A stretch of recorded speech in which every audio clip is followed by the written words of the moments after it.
ఇప్పుడే country delight app ని download చేసుకోండి. Download the country delight app now.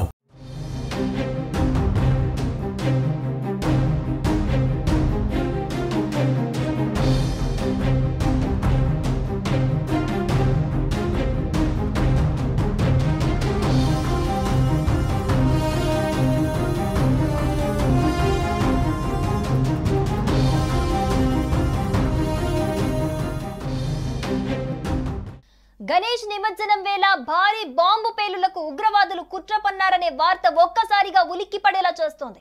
మహానగరంలో భారీ బాంబు పేలులకు ఉగ్రవాదులు కుట్ర పన్నినట్లుగా తెలుస్తోంది. ఆత్మాహుతి బాంబు దాడి అంటే మానవ బాంబు పేలుడు బెదిరింపు పంపించారు. ఏకంగా 1 కోటి మందిని లేపేస్తామంటూ ముంబై ట్రాఫిక్ పోలీసు వాట్సాప్ నంబర్కు ఈ బెదిరింపు మెసేజ్ అయితే వచ్చింది. అనంతరం చతుర్దశి వినాయక నిమజ్జనం సందర్భంగా ఈ ఘాతుకానికి పాల్పడతామంటూ బెదిరింపులు అందిన తర్వాత పోలీసులు ఒక్కసారిగా అప్రమత్తమయ్యారు. దీంతో పోలీస్ శాఖ ఈ అంశాన్ని సీరియస్ గా తీసుకున్నట్లుగా తెలుస్తోంది. ముంబైలోకి 14 మంది ఉగ్రవాదులు ప్రవేశించారని, 400 కిలోల ఆర్డీఎక్స్ ను నగరంలో పలు వాహనాల్లో అమర్చారని బెదిరింపు మెసేజ్ వచ్చింది. దీంతో పోలీసులు అప్రమత్తంగా ఉండాలని శుక్రవారం పోలీస్ శాఖ ఆదేశాలిచ్చింది. ఇప్పటికే నిమజ్జనం కోసం పోలీసులు భారీ భద్రతా ఏర్పాట్లు చేశారు. గురువారం వచ్చిన బెదిరింపు సందేశంతో అలర్ట్ గా ఉన్నట్లు అధికారులు చెబుతూ ఉన్నారు. ఇక ఈ బెదిరింపు కాల్ లష్కరే జిహాదీ అనే సంస్థ నుంచి వచ్చిందని పోలీసులు గుర్తించారు.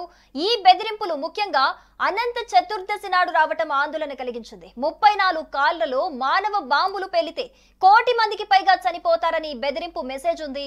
సో ఈ బెదిరింపు కాల్ తర్వాత రాష్ట్ర వ్యాప్తంగా కూడా భద్రతను పెంచారు పోలీసులు. రైల్వే స్టేషన్లు, అలాగే విమానాశ్రయాలు, ప్రధాన పర్యాటక ప్రదేశాలు, జనాలు ఎక్కువగా ఉండే ప్రాంతాలపై ఎక్కువగా నిఘా పెట్టినట్లుగా చెబుతున్నారు పోలీసులు.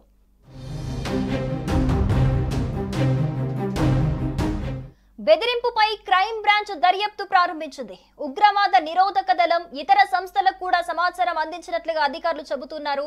బెదిరింపు మెసేజ్ లో లష్కరే జిహాదీ అనే సంస్థ పేరును పంపించినట్లుగా అధికారి వెల్లడించారు.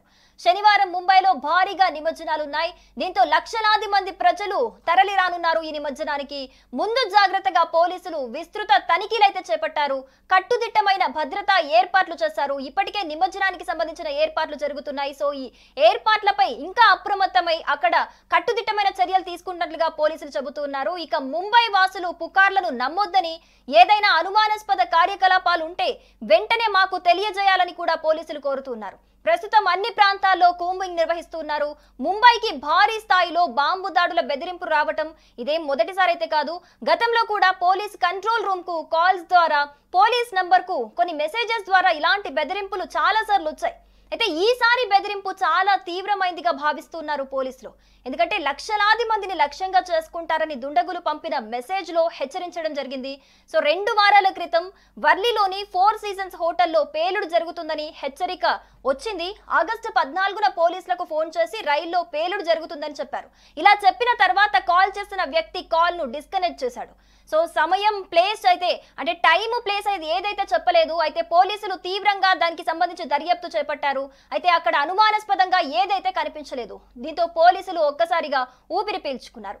ఇక ఛత్రపతి శివాజీ టెర్మినస్ ను కూడా పేల్చివేస్తామని బెదిరింపులు వచ్చాయి. జూలై 26న ముంబైని కుదిపేసే మరో బెదిరింపు కూడా వచ్చింది. ఇది సంచలనం సృష్టించింది. ఛత్రపతి శివాజీ మహారాజ్ టెర్మినస్ ను బాంబుతో పేల్చేస్తామని హెచ్చరించారు. బెదిరించిన వ్యక్తి స్టేషన్ లో బాంబు ఉంచుతామని, అది ప్రయాణికుల ప్రాణాలకు ముప్పు కలిగిస్తోందని స్పష్టంగా చెప్పాడు. ఈ సమయంలో కూడా దర్యాప్తులో పోలీసులకు అనుమానాస్పదంగా అయితే దర్యాప్తు చేపట్టినాక ఏమీ వాళ్ళకి కనిపించలేదు. ఇదే విధంగా ఇటీవల పాట్నాలోని సివిల్ కోర్టుకు బాంబు బెదిరింపు మెయిల్ వచ్చింది. 3 జైషే మహమ్మద్ ఉగ్రవాదులు బీహార్లోకి చొరబడినట్లు నిఘా వర్గాల నుంచి సమాచారం అందింది. దీంతో బీహార్ పోలీస్ హెడ్ క్వార్టర్స్ రాష్ట్ర వ్యాప్తంగా కూడా హై అలర్ట్ జారీ చేసింది. ఉగ్రవాదుల ఫోటోలు, వివరాలను విడుదల చేసింది.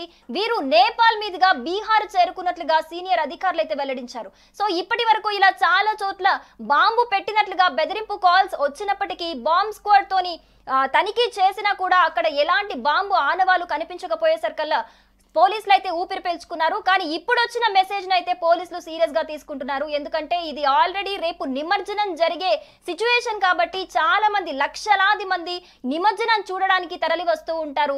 సో ఇలాంటి సిచ్యువేషన్ లో నిజంగానే వాళ్ళు చెప్పినట్టు 34 కార్లలో బాంబులు పెట్టినట్లుగా ఒకవేళ అది నిజమైతే గనక చాలా నష్టం జరిగే అవకాశం ఉంటుంది. కాబట్టి దీన్ని సీరియస్ గా తీసుకొని ఇప్పటికే తనిఖీలు చేపడుతున్నట్లుగా పోలీసులు చెబుతున్నారు. ఏది ఏమైనప్పటికీ ఇప్పటికే పోలీసులు ఈ మెసేజ్ కి సంబంధించి బాంబు బెదిరింపులకు సంబంధించి తనిఖీలు చేపడుతున్నారు. ముంబై ప్రజలే కాదు, అందరూ కూడా ఎవరు ఈ మెసేజ్ ని సీరియస్ గా తీసుకోవాల్సిన అవసరం లేదు, టెన్షన్ పడాల్సిన అవసరం లేదు. మీకు చుట్టుపక్కల ఏదైనా అనుమానంగా కనిపిస్తే గనక వెంటనే పోలీసులకు ఫిర్యాదు చేయాలని పోలీసులు వెల్లడించారు.